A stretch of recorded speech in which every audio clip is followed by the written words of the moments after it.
Hello, everybody, and thanks for joining me. I am your host, Mike Downer, and this is Beyond the Crust. I am here with Kerry Peterson, founder, owner, CEO, president, operator, head janitor, all those good titles. It's the man who does it all. So, how are we doing today, Kerry? I'm just great. How are you doing? I'm happy to be talking to you again. I love learning about pizza. It's Yeah, it's you know I've I eaten a love few of learning them in my about life. pizza too. I bet you do.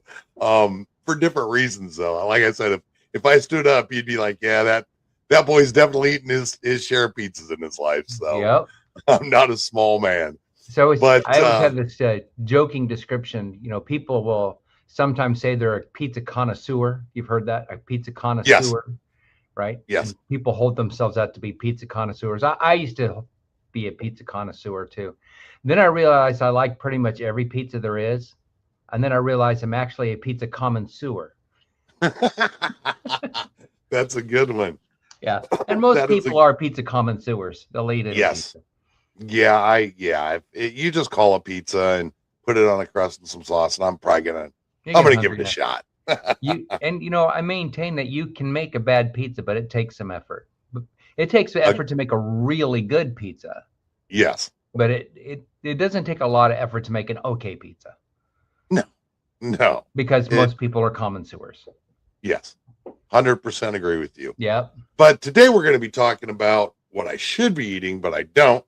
And it's gluten-free pizzas. And can I actually get a gluten-free pizza that tastes good? So we're going to be covering our gluten-free pizza options available. And do they taste comparable to regular pizza? And, basically what consumers should know. So, Carrie, let's get this started. How much is gluten-free pizza improved in terms of taste and overall quality? Oh, it's enormous. Um, and it's because of the size of the market is growing. You have more and more gluten-free consumers, and so there's a lot more competition. When you only have a few, and there's few choices. But as you get more people become gluten sensitive, or a lot of people do it for health reasons. Yep. Now you have to be to a lot more people making gluten-free items, and so you have to be a little more competitive and be a little more sensitive to what people's tastes are than they used to be. So I know that the ingredients, your traditional pizza ingredients. I mean that's not a big secret, but what ingredients are commonly used to make a gluten-free crust? Um, Rice flour, potato flour, almond flour, cauliflower is often used. There's a lot of different recipes for gluten-free crust. There's just some things that you have to avoid, that you can't use wheat. You can't use. Oh, it just went out of my head. Um, anyway, it'll come back to me tomorrow when it doesn't matter. Um, but there's certain grains you can't use. So just for education, people hear gluten all the time, but what is it? Anybody really know what is gluten? I don't know what gluten is, but I think I like it. Okay, yeah, I like it too. So gluten is a molecule that is formed when you take flour or barley. That's the one I couldn't remember. Something like flour, barley that has the potential to make gluten. So you have the ingredient like flour, then you have to have water and oxygen and agitation. Okay. Then the gluten molecule is formed in that process. So there's no actual gluten in the flour itself. Okay, flour itself does not have gluten, but if you add water, oxygen, and agitation, you're going to form gluten. So that's Okay. why if you take if you're gluten sensitive and you just take a pinch of wheat flour and put it in your mouth, even if you just swallow it, it's going to get agitated in your stomach. The gluten is going to form in the chewing process or in the digestive process. No All right. getting around it. So we understanding that in our process, there's our we hand slap the pizza, and you have to use flour to do that, or it sticks to the table. So we use rice flour for that purpose, Okay. and that way, because the flour gets all over everything, and if you get flour on the pepperoni or whatever, a person with celiac can eat that and it doesn't affect them negatively because there's no wheat. Okay. You have to have the wheat and oxygen and water and agitation. So this is rice flour. It's an ingredient in gluten-free crust. It's not going to make them sick. So we've been doing gluten-free now for, I don't know, 15 years. All right. And we have 100% track record of nobody getting sick. Nobody. Because That's we awesome. treat that like poison. All of our handling processes, everything is gluten is poison to people that can't have it. So if they say gluten-free, then we have completely different handling methods to prevent contact with wheat. So how does the taste and texture of gluten-free pizza and that crust compare with a traditional pizza crust? Well, it's kind of like saying, have you ever had a saltine cracker and a cookie? Yes. Right? You take a saltine cracker with no salt, and it's just kind of bland.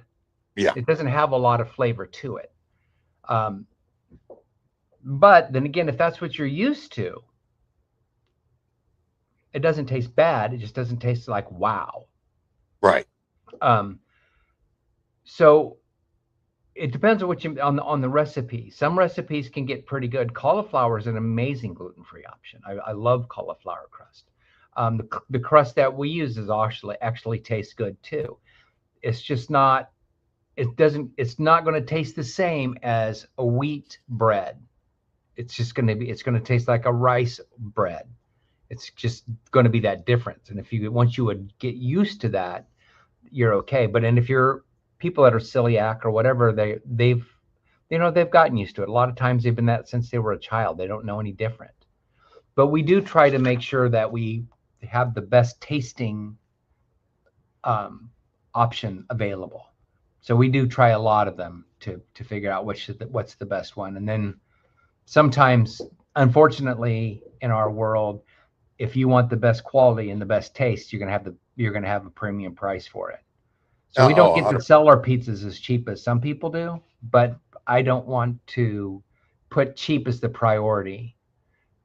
I want good taste and quality to be first, and then we'll worry about what does it cost. Yeah, no, that makes complete sense. You had mentioned people with celiac disease. So what should people with celiac disease know about cross-contamination when it comes to ordering a gluten-free pizza? Well, interesting.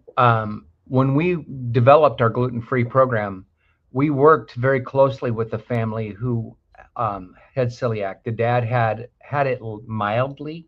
If he ate gluten, he would just get a tummy ache, kind of.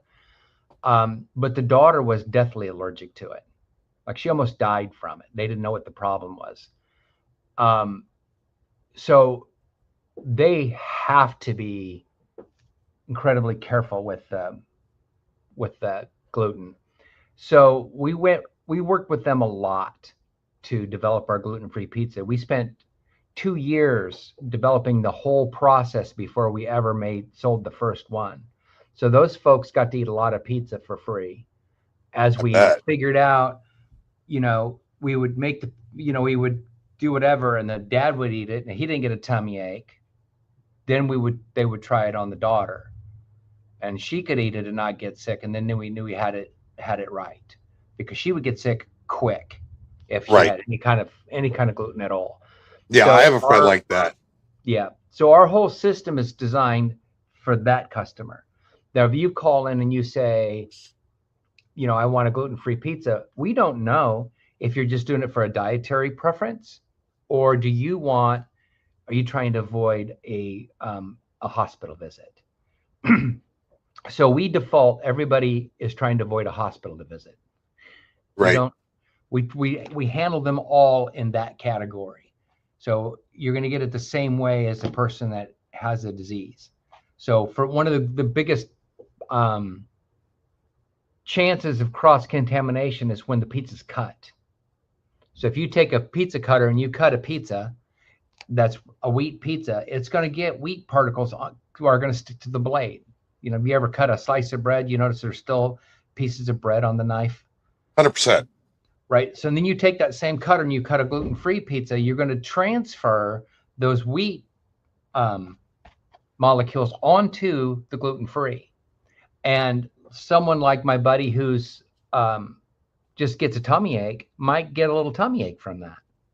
Yep. But someone like his daughter could end up in the ER for that. So we don't even get near that. So what we do is, if you order a gluten-free pizza from us, not only we don't cut it, but we give you a brand new, in a bag, pizza cutter from the factory that's never been exposed to anything. When you get home, you cut the pizza.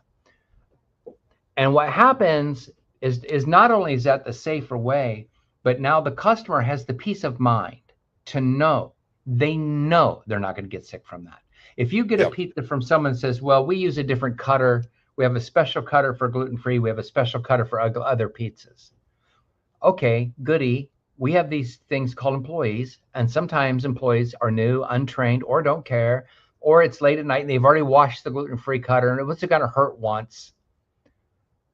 Or they just get confused, or. And so, like I said, we spent 2 years with this family, and that was one of the things that they brought up, because they would order pizza from one of our competitors, and that's what they said. Well, we use a special cutter, right? But when they go to feed that pizza to their daughter, there's always that question. Did it really get cut with a special cutter this time, or am I going to give my daughter a pizza and take her to the hospital later? Yep. Right. And that would be worrisome. That's worrisome. And so we don't want to sell worry. We want to sell yum, happy experience. And I can report that in 15 years, we've never had one person, not one, get sick from our pizza because of policies and stuff and the way we handle it. Yeah, that's a great track record. So what gluten-free pizza options does Northern Lights Pizza offer in the Des Moines metro area?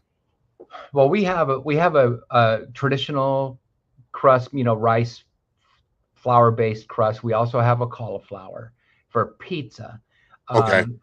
Then we have, it's interesting in our point of sale system, when we put in the order, the gluten-frees are in their own section. So the gluten-free section, and you put the pizza in there, and you pick a pizza, and the toppings that appear that are available to put on the pizza are only the ones that are certified gluten-free. Right. Right. So if there's something that we can't get a manufacturer certification that it's gluten-free, you can't put that on a pizza. So if you're ordering pizza for a dietary choice, then you're still going to have the same restriction. Again, because we default to, we don't want to make you sick, period. Yep. So if you just want to do it for a dietary choice, then you're still restricting yourself in that gluten-free section to the things that we know are gluten-free. Yeah. No, that's good. So what are your best tips for making a gluten-free pizza order as flavorful and satisfying as possible? Well, again, we try to find, for example, okay, our pizza sauce is gluten-free naturally. Yep. So we can use the same sauce. The cheese, nice. We can use the same cheese. All the toppings, most all the toppings that we have are also gluten-free. And so as we're shopping for toppings, whatever it may be, we're also trying to find the best that's also gluten-free. There's some things you can't avoid. For example, a taco pizza. We don't sell a gluten-free taco pizza because the chips, I can't get, I hear stories that they're gluten-free. I mean, they are corn chips, right? But it doesn't say on the package. I've reached out to the manufacturer. They will not certify they're gluten-free, probably because they're made on the same machines as other things that do have gluten. They won't call them gluten-free. So therefore, we will not sell a taco pizza to a gluten-free person, period. It's not in that category. Because, well, even so, well, I don't want chips. But that's all served on the side in a package, So when there's a taco pizza, they get that package. And then you, on your own, put those chips on the pizza. Whose fault is it? Mine. Yep. So we just don't go there. So we always try to make sure that we have the best tasting of anything that we can find, whether it's the crust, the sauce, the cheese, the toppings, whatever. And then again, since we do sell gluten-free, we try to find them gluten-free too. And then we're always on the lookout too for gluten-free things like desserts. I got a gluten-free dessert coming down the line. That's going to be coming. Oh, very cool. So, yeah, I don't know how else better to answer that question, but No, that we was have to eat it perfect. too. I'll eat it too. I don't if I don't like it, I am not selling it. No, that makes complete Yeah. sense. So besides gluten-free crust, what options are available for customers who are looking for like dairy-free, vegan, or a low carb? Um. Okay. Again, well, let's start with the first one, dairy free. Okay, yep, Most of the time, the people that are dairy free are normally they have a lactose intolerance, which yes, means that they have a gene that hasn't been broken by devolution, right? You're not supposed to be able to eat milk after a certain age. It's supposed to make you feel bad, right? But if you have a gene that's broken, then you can eat milk your whole life. So people that are lactose intolerant are actually healthier. Their bodies aren't broken, but they still make them sick, so they can't have dairy. Um, we don't have a dairy-free cheese. I okay, cannot find a dairy-free cheese that can't spit out. They're gross. Okay, gross. And yes, I would rather turn the business down than give you a pizza I know is gross. So we don't do it. Now we do put a little bit of hard cheese in our pizza sauce. So if you call and you say you're dairy free, we can make you pizza with no cheese, yep, and we can use spaghetti sauce instead that doesn't have cheese in it, or we can get a batch of sauce, make your pizza before we add the cheese. We can open a fresh package, and because our sauce is made for us in Minnesota, it comes in pouches, right? And so yep, we can open a pouch, make a pizza, and then add the sauce for the rest of it. No, it's not a yep, big deal to do for dairy free. yep. Um, as Vegan far was our as next one. vegan, we can make a vegan pizza in the same way. We don't have, for example, our crust doesn't have animal products in it anyway. Um, if you don't want cheese, well, that goes away. So we could use the spaghetti sauce, or we could make our cheese-free sauce and make a sauce, and then you can put vegetables on the pizza and no cheese and have a vegan pizza. But again, There you go. we don't have vegan cheese. We have tried and tried and tried to find a vegan cheese that doesn't make you want to spit it out. And it's Just doesn't exist. well, not it doesn't get past my taste buds.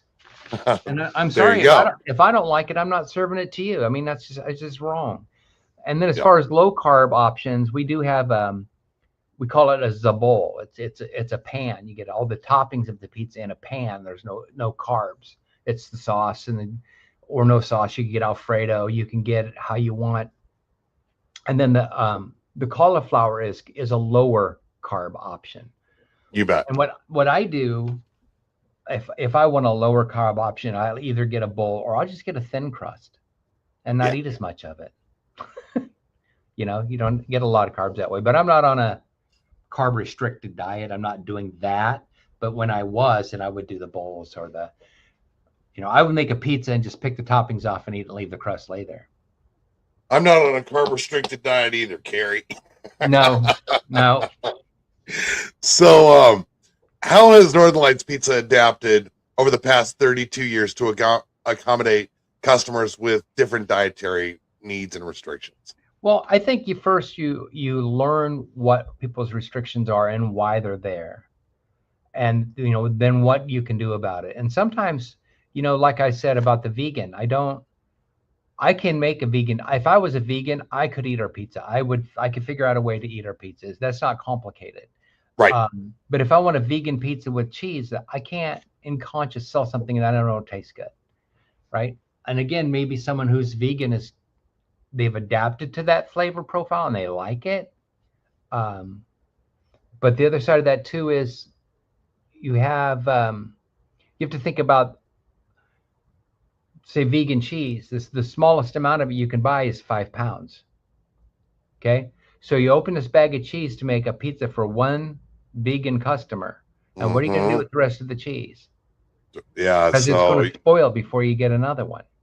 yeah, you got to charge the first customer for the whole bag. You really pretty much do. And so we just don't think there's enough of a demand there to risk that. And the biggest problem is sometimes when you have a situation like that, you're going to make one pizza. People, as a rule, don't like to waste, and they'll put that back in the cooler or whatever. And it may be 3 weeks later, someone else orders a pizza, and that bag of cheese should have been thrown away. Yes. But did it? Right? And Right. not necessarily in my stores. We have franchise stores who, some people just won't throw away. They'll risk it, or they could. So I have to default to the lowest common denominator. Would somebody ever take that risk? Yeah. If they would, I'm out. Makes sense. I'm not gonna make somebody a yucky pizza. I'm not gonna make somebody sick. We've never made anybody sick, and not only just in gluten-free, but we've never had anybody get a foodborne illness from our pizza in 32 years, ever. Nice. That's a great track record. So let's kind of wind this one up and just kind of tell me where you see gluten-free pizza heading as ingredients and food technology continue to improve. Oh, I think it's crazy. We go to the pizza exposition in Las Vegas every year, and some of the gluten-free items are amazing. Like I was telling you, that gluten-free dessert, I actually found that at a local restaurant. At the counter, they had them, and I got one, and I didn't even realize it was gluten-free. Really? It was a brownie, and I ate it, and I was like, wow, that was a good brownie. And I was like, who makes that? And I'm looking, I was like, oh my goodness, that was gluten-free. No clue. And then I gave it to other people without the wrapper. So here, try this brownie. Oh my gosh, that's good. Yeah, and it's gluten-free. Shut up. Are you kidding me? No, it's good. So because of the increased size of the market, there are more and more products, and they're learning more about how to make gluten-free things with a better texture. So I think if I was going to suffer through being gluten-free, I think the future is bright for your options. That's good to know. And the other thing that's going to be good to know is when that pizza expo in Las Vegas is, because you might have to have me join you on that, because I love Las Vegas and I love pizza. So I'd be a great guy to help you out through that journey. Well, you can come if you want. It's open to anybody who wants to buy a ticket. But I love the Pizza Expo. I don't love Las Vegas. Well, I could show you some things that you'd like about it. No, I don't. We'll talk about that on a different podcast. I doubt it. We'll keep it. I've been there 30 times, and I'm just. It's just we go to the hotel, go to the show, go to the hotel, and just stay put. I don't. We left last time, and someone said, "Hey, remember what happens in Vegas stays in Vegas?" I said, "I'm telling you something. What happens in Vegas is the same thing that happens here." We work, we go home. That's amazing. That's awesome. Well, Kerry, I look forward to our next one. We're going to be talking about some different styles of crusts and how that evolved on our next one. So I look forward to our next conversation. All right, sir. Thank you. Hey, thank you, and you take care. Yep.